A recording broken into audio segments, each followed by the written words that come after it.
Hello, welcome to the English news from Quảng Nam Radio and Television. I'm Lena, here to keep you informed and up-to-date stories. Here are the headlines. Training conference on territorial border, island and sea in 2024.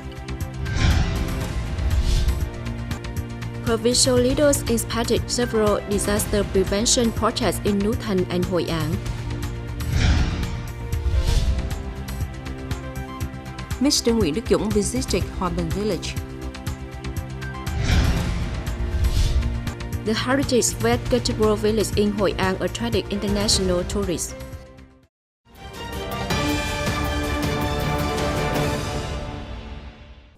Recently, the Quảng Nam Provincial People's Committee, in collaboration with the Ministry of Foreign Affairs, organized the training course for updating knowledge and foreign affairs skills for 200 delegates, including leaders, officials, and civil servants from various agencies, units, and localities in the province.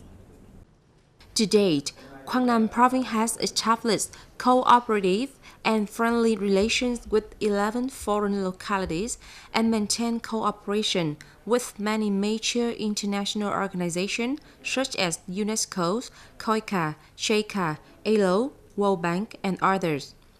Every year, Quảng Nam receives hundreds of programs and projects funded by foreign non-governmental organizations. The training course aims to equip participants with systematic and fundamental theoretical and professional knowledge on international economic integration and the role of localities, update new regulations from the central and local governments regarding foreign affairs, and provide essential basic skills in foreign affairs operations such as protocol, reception, a companion, and organize international conferences and seminars. During the 2 days course, experienced speakers from the Ministries of Foreign Affairs discussed various topics, including an overview of Regulation Number 27, dated June 28, 2024, of the Provincial Party Committees on the Unified Management of Foreign Affairs activities in the province, and an update on new central directives related to foreign affairs, Vietnam's international economic integration and the role of localities, the global and regional situation, and the implementation of foreign policies according to the 13th Party Congress Foreign Affairs Protocol, welcoming guests and preparing for outbound delegation, and skills for organizing and chairing international conferences and seminars. Recently, in Quảng Ngãi City, the Ministry of Foreign Affairs organized a training conference on territorial borders, islands and seas in 2024 for official, civil servants, public employees, soldiers, reporters, and editors in charge of maritime and island affairs in the provinces of Bình Định, Quảng Ngãi, and Quảng Nam.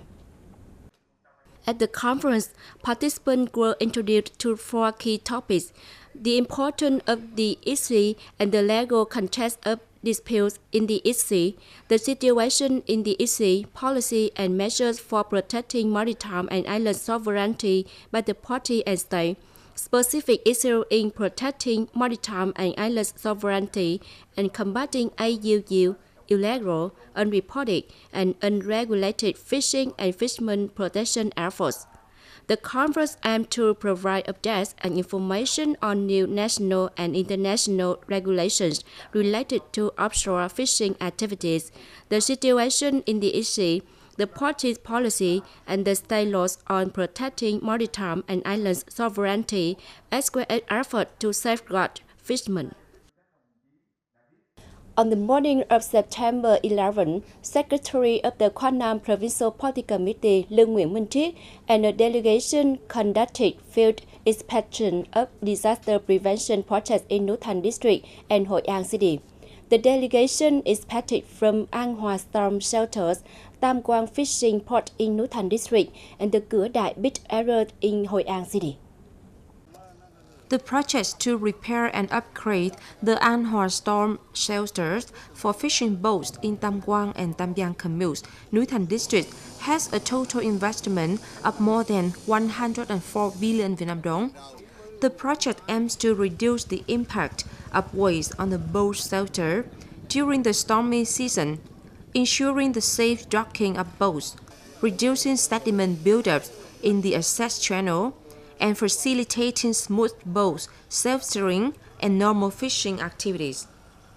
The Cửa Đại Emergency Coastal Erosion Prevention Project, spanning from the Cẩm An Ward People's Committee to the An Bang area in Hội An City, has been completed, with procedures underway to hand over the project.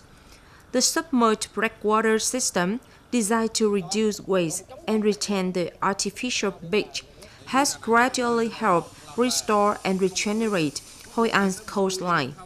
According to Hoi An City leaders, the project has shown initial effectiveness, but further monitoring and evaluation during upcoming storm season are necessary. During the inspection, Mr. Lương Nguyễn Minh Triết directed Núi Thành District authorities and the project management board to promptly address issues related to labor support mechanism in Tam Quang commune. He emphasized the need for stricter management, the relocation of fish cage from the area, and proactive planning to meet the docking needs of boats as the storm season approaches. Additionally, Núi Thành District authorities and the Department of Agriculture and Rural Development were instructed to intensify communication on IW, illegal, unreported, and unregulated fishing prevention, and actively resolve the issue of 3-no fishing boats for local fishermen. In Hội An City, Mr. Triết instructed the project investor to expedite disbursement procedures following the project's completion, ensuring the set schedule. Hoi An City Authority must take urgent action, implementing plans to protect residents in high-risk landslide areas, combat coastal erosion, and create a sustainable environment for local tourism development. To prepare for a meaningful and warm Mid-Autumn Festival 2024 for disadvantaged and disabled children, on the afternoon of September the 10th, Mr. Nguyễn Đức Dũng, Deputy Secretary of the Provincial Party Committee and Chairman of the Provincial People's Council, visited and presented gifts to children at Hoa Ban Village, located in Tam Đàn Commune, Vương District. Hoa Ban Village is currently nurturing 146 orphans, people with disabilities, and victims of Agent Orange, including 50 children under the age of 16. In recent years, the staff of Hoa Ban Village has made great efforts in caring for and educating the children and disabled individuals, helping those in especially difficult circumstances to attend school and integrate with peers. Deputy Secretary Nguyễn Đức Dũng expressed his sympathy for the difficulties faced by the children at Hoa Ban Village, as well as his appreciation for the dedication of the staff working here. Over time, provincial leaders, along with various organizations and individuals, have paid special attention to supporting children in general and particularly disabled children at Hoa Ban Village, helping them overcome challenges and attend school. On this occasion, Mr. Nguyễn Đức Dũng presented 50 gift packages from the Provincial Gratitude Fund and the Children's Protection Fund to the children at Hoa Ban Village. He wished them a joyful and cozy Mid-Autumn Festival. Mr. Nguyễn Đức Dũng also encouraged and presented gifts to the staff and teachers at Hoa Ban Village with the hope that they would continue to overcome difficulties and dedicate themselves to caring for the children and people with disabilities.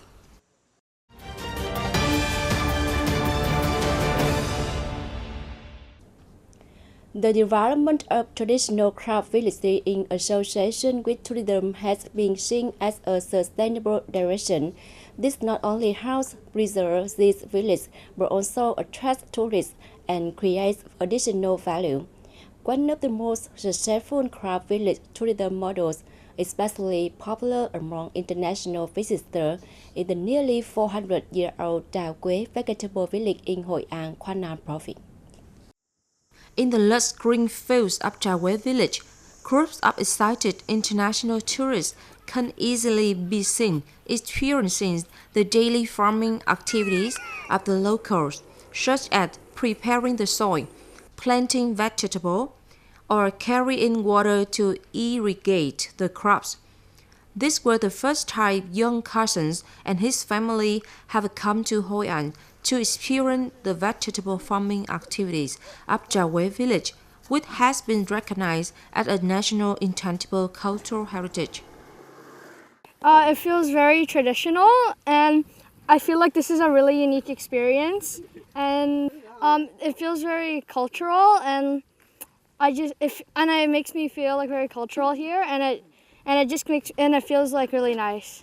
We tried making the vegetable garden, and we watered the plants with the local watering systems. We are very impressed by the work of these local villagemen.